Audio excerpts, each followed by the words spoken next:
Hello, I'm R.A. Spratt, and I want to welcome people joining us this week on the Yoto podcast platform. Now, just so you know, most of the bedtime stories I tell here are standalone stories. But over the last year, we have been dipping in and out of the epic story of Odysseus, the hero from ancient Greek mythology. And this week, I'm going to be telling the second last installment of that tale. So if you can jump in right here, that'll be fine. I'm sure you'll pick it all up. But if you did want to go back to the beginning and start from the first episode, you can search back through the episodes. The first episode's called Odysseus, as told by Nanny Piggins, and it dropped on January 8th, 2025. Or you can go back and listen to any of the other episodes. You're going to find fairy tales, myths, legends, and mysteries. I hope you enjoy them all. Now let's get into it.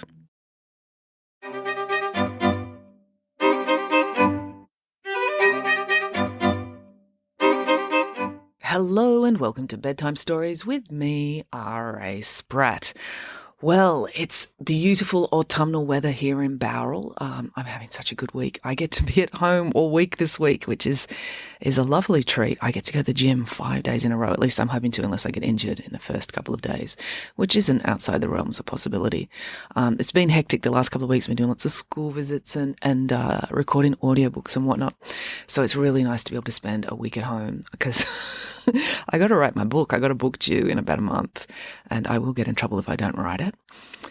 So that's what's going on here. I did, with the book launch coming up, the one in Melbourne, it did sell out, the 2:00 show. So the 5:30 show is now on sale. If you'd like to come along, get a ticket to that.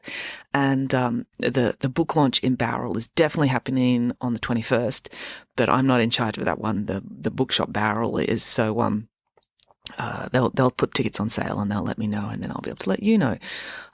So that's sort of out of my control, but it'll happen. And the room fits about 120, 140 people. So quite a lot of people can come along to that one too.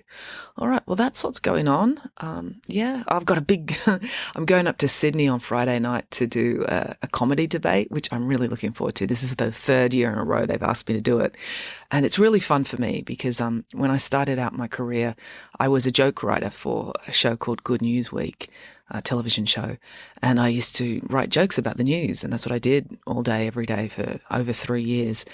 And when I left that job, I had a couple of similar sort of jobs, but then I got into children's television and then children's writing books.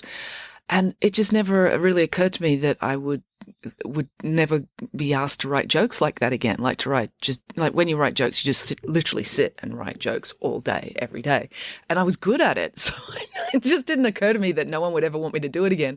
So like 3 years ago when they first asked me to do the Demick's Great Debate, it was so nice to just like spend a couple of weeks, like at the end of my day's work, I'd spend like half an hour, just plugging away at my debate speech and just writing jokes. And it's just fun to sort of revisit that skill set and know that I can still do it. So that's what I've been doing this week too, because the debate topic is audiobooks don't count as reading, which I personally disagree with. And luckily I'm on the negative. And it's cool because this is the third year I've done the debate.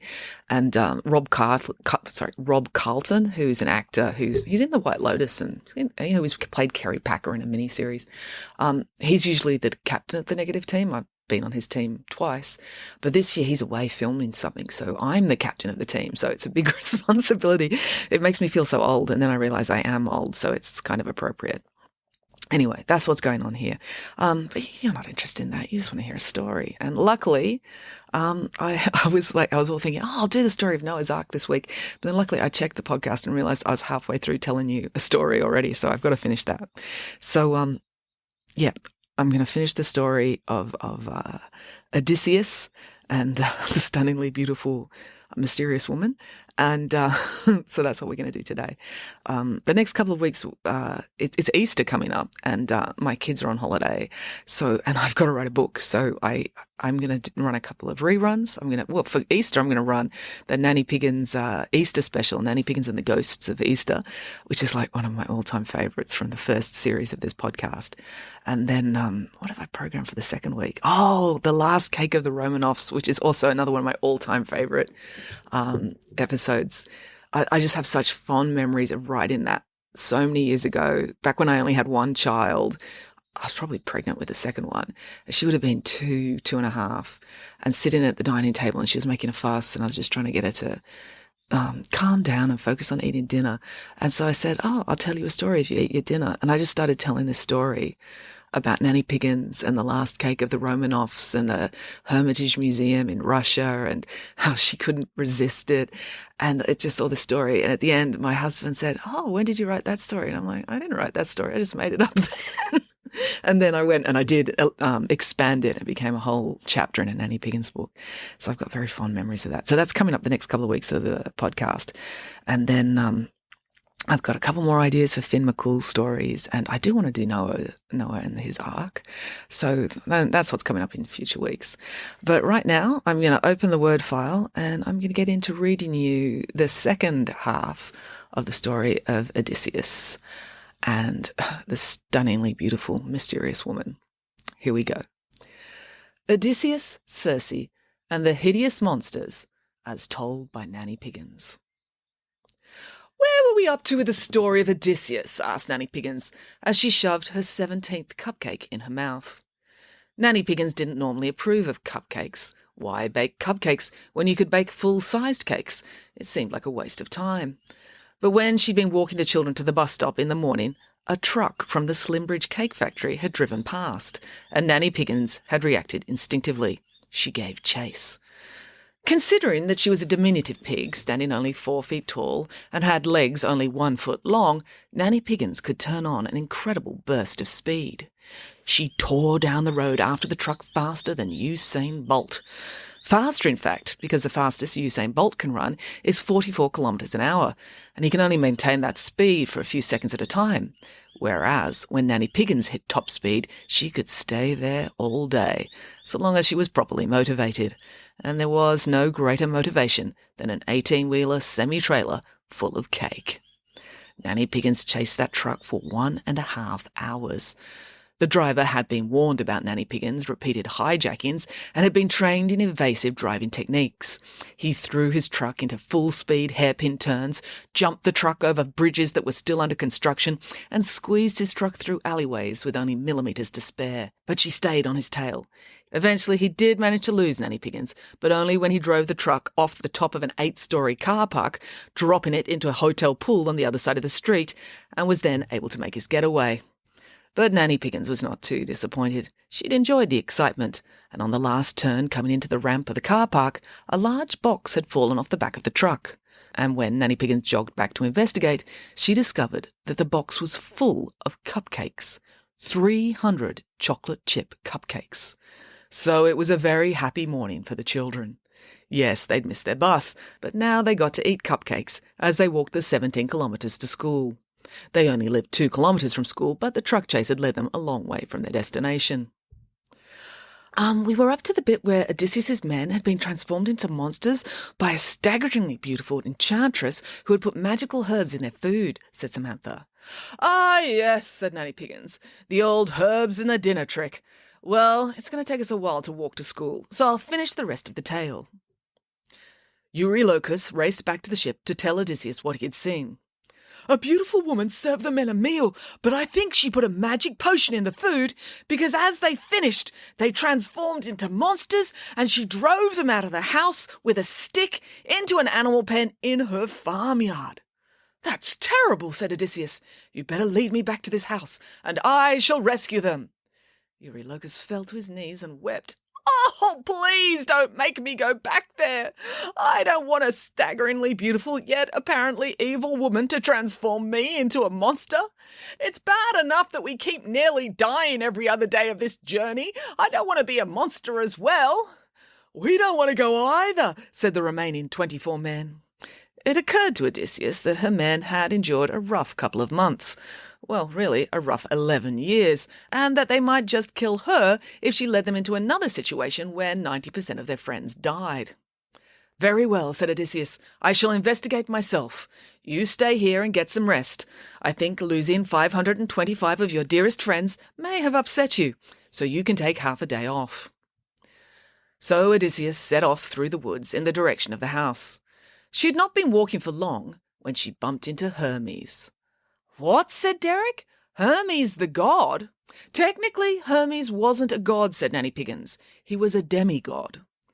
Isn't he the famous one that the handbag was named after? Said Michael. Yes, although the handbag is French, and French people don't like to pronounce vowels properly or consonants at all, so they pronounce Hermes Hermes. But why was Hermes, messenger of the gods, just hanging around in a forest on a random island in the middle of the Mediterranean? Asked Samantha. I don't know, said Nanny Piggins. In the ancient Greek story days, demigods worked in mysterious ways. Not that any of them actually worked, but he was there. And trying to figure out why will only ruin the story, so let's not bother. Okay, agreed the children. Hermes was leaning against a tree when Odysseus came along. Oh, Odysseus, have you come to rescue your men from Circe? Asked Hermes. Circe, said Odysseus, daughter of the sun god Helos. Odysseus, I am surprised at you, said Hermes. Circe has her own career. You can't refer to her simply by her father's job title. Sorry, of course, said Odysseus. It's just when your father has a super cool job like driving a chariot through the sky every day to make the sun shine, it is a standout characteristic. What is Circe's job title again? Well, she dabbles, said Hermes. Part-time weaver, part-time enchantress, and part-time goddess. Odysseus nodded. In this economy, it's smart to have a diversified skill set. Anyway, said Hermes, I expect you're wondering how to save them. Oh, not at all. I'm a military general, said Odysseus. I was just planning to kill her by cutting her head off. That's how I usually solve problems. No, that won't turn your soldiers back into human form, said Hermes. It might if her powers die with her, said Odysseus. She drugged them with herbs, said Hermes. That's not going to work. Bother, said Odysseus. You need to force her to transform them back, said Hermes. Then cut her head off, asked Odysseus. You can't cut her head off. It will make the sun god angry, said Hermes. Don't you have enough gods angry with you already? Poseidon already hates you and uses every opportunity to try and kill you and all your men. Do you really want the sun in the sky, which is essentially a massive ball of rolling nuclear reactions, being used against you as well? I suppose it does sound silly when you put it that way, agreed Odysseus. I'll tell you what, said Hermes. I will give you something that will protect you from Circe's magic. Then, when Circe strikes you with her stick, you must whip out your sword as if you're going to kill her. Ooh, I like this bit, said Odysseus. When Circe is terrified and pleading for her life, continued Hermes, make her swear a solemn oath to turn your men back to men and not to try any more of her tricks on you again. Okay, said Odysseus. Then Hermes plucked a plant from the ground. The gods call this plant moly, explained Hermes. Holy moly, said Odysseus. Tuck it inside your cheek when you eat Circe's food, and her magical herbs will have no effect on you. So Hermes went off, and Odysseus continued through the forest until she arrived at Circe's house. Yoo-hoo! Circe! Called Odysseus. Circe opened the front door, and Odysseus realized Eurylochus was right. Circe was staggeringly beautiful. Wow, said Odysseus, you really are fantastically good-looking. You too, said Circe, admiringly. You seem very familiar, said Odysseus. Have we met before? I don't think so, said Circe, although you look familiar too. I feel like I see your face all the time. Now, what they failed to realize was that they had seen each other before, every time they looked in the mirror, because they were both so staggeringly beautiful that they looked almost exactly alike. Are you saying that they were both Pigginses? Asked Michael. And pigs? Asked Derek. Indeed, said Nanny Piggins. My ancestors were busy women. For millennia, we've been shaping history, whether it wants to be shaped or not. Come in and let me serve you a delicious meal, said Circe. How lovely, lied Odysseus, shoving the plant Hermes had given her into her cheek as soon as Circe turned her back. Circe served a delicious but also drugged meal to Odysseus, and as soon as Odysseus finished off her bowl of food, she felt a whack across the back as Circe hit her with her stick. Off to the farmyard with you, Circe cried. But Odysseus had not been affected at all by the herbs. She leapt to her feet and drew her sword. I'm not going anywhere until I chop your head off, said Odysseus. How dare you transform my men into hideous monsters? It is you who shall soon be herded off, said Odysseus, to Hades, because I am going to kill you with my sword. Circe screamed and considered running away, but she was wearing a very lovely dress and she didn't want to ruin it. So she fell to her knees and pleaded instead. "Oh, it's you!" cried Circe. "You must be Odysseus. An oracle foretold that you would come to me and that my magic would have no effect on you. Please forgive me. Put away your sword and be my bestest best friend forever instead." "Circe, I can't be your friend," cried Odysseus. "You turned all my men to monsters, and you are trying to do the same to me." "What?" said Circe. "I didn't transform your men into monsters." "My second in command saw you do it," said Odysseus. "They grew bristles and huge noses, and you herded them off to your farmyard." "Oh," said Circe, "your second in command is a bit of a dim bulb, isn't he?" "I don't know," said Odysseus. "I've never made him take an IQ test." "Come on and see for yourself," said Circe. "I'll take you to them." Circe led Odysseus through the house, out the back door, and into the farmyard. In the far corner was an enormous pigsty, and 24 huge pigs were wallowing in the mud. "There you are. There are your men," said Circe. "Pigs?" exclaimed Odysseus. "You transformed them into pigs?" "I did," said Circe. Odysseus was stunned. She staggered closer so she could see them better. "Why, they're beautiful," said Odysseus. Now, Odysseus had been the general in charge of these soldiers for 11 years at this stage. In all that time, she had never thought about whether or not her soldiers were attractive, partly because she was busy trying to win the Trojan War, and partly because they just weren't. "They're gorgeous now," said Odysseus. "Being pigs really agrees with them," said Circe. "The large noses, the short legs, the bristly ears, it really suits them," said Odysseus.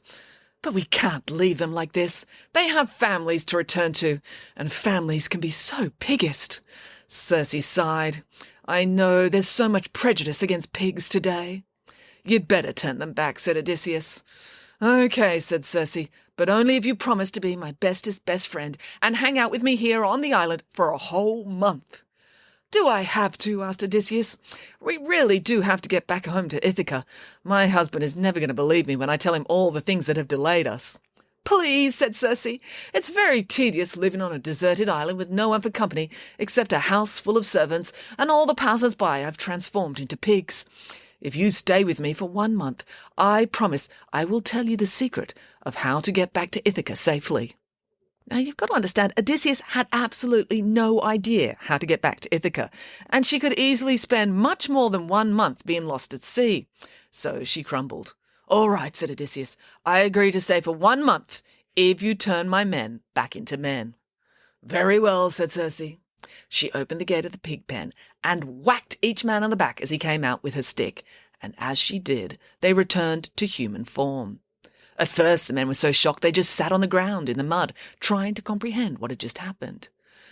"Men, I have come here to save you," said Odysseus. "Well, we didn't want saving," complained Polites. "Change us back," demanded another man. "What?" said Odysseus. "We loved being pigs," said a soldier. "We were so much better looking," said another soldier. "And we got to roll in mud all day," said Polites. "And no one made us fight against giant cannibals," said another man. "It was wonderful." "Men," said Odysseus, "get a hold of yourselves. Of course it is far better to be pigs, but you're not equipped to deal with that life." "You're a pig and you're fine," said Polites. "But I was born into it. I'm a Piggins," said Odysseus. "I've been this good-looking, athletic, and talented since the day I was born. You could never cope with the pressures of this level of beauty and admiration. It would be a burden for you." "I'm prepared to try and shoulder the burden," said Polites. "No," said Odysseus, "you're better off as mere humans. If you were all fabulously glamorous, staggeringly beautiful pigs, we'd never get home to Ithaca. Everywhere we stopped, the local inhabitants would be desperate to marry you and worship you." "You know, that doesn't sound too bad," said a soldier. "Well, it is," said Odysseus. "It makes it very difficult to get from A to B. Using public transport's practically impossible. No, you can't remain as pigs." "Aw," said the men. "But," said Odysseus, "because you've been good soldiers and deserve a rest from all the nearly being killed, I have agreed that we will stay here on this island and be friends with Circe for 1 whole month." "Yay!" cried the men. And that is what they did. They had a massive sleepover party at Circe's house. They braided each other's hair, they told stories, and they ate delicious, non-drugged food, and over time they recovered from all that they had endured on their journeys. The end. Time for bed. But we've just arrived at school, said Derek. Nanny Piggins looked up for her cupcake and realised they were now standing outside the school gate. So we are, said Nanny Piggins, and just in time. We're 3 hours late, said Samantha, checking her watch. Yes, but nothing ever really happens in the first 3 hours of school, does it, said Nanny Piggins. Or the last 3 hours. She kissed each of the children and they were just about to step through the gate when she suddenly cried out, "Stop!" "What is it?" asked Samantha. "There's no time for school now," said Nanny Piggins. "Look, the ice cream van!" And she took off running down the street. So the children had to follow her. The end. All right, that's it for now. Well, until next time, goodbye.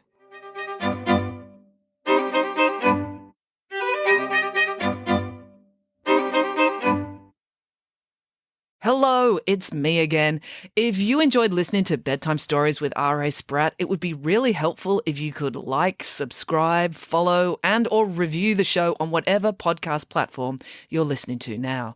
Every little one of those digital affirmations helps, and the bigger this podcast gets, the more I can justify procrastinating from my real job to keep bringing these stories to you.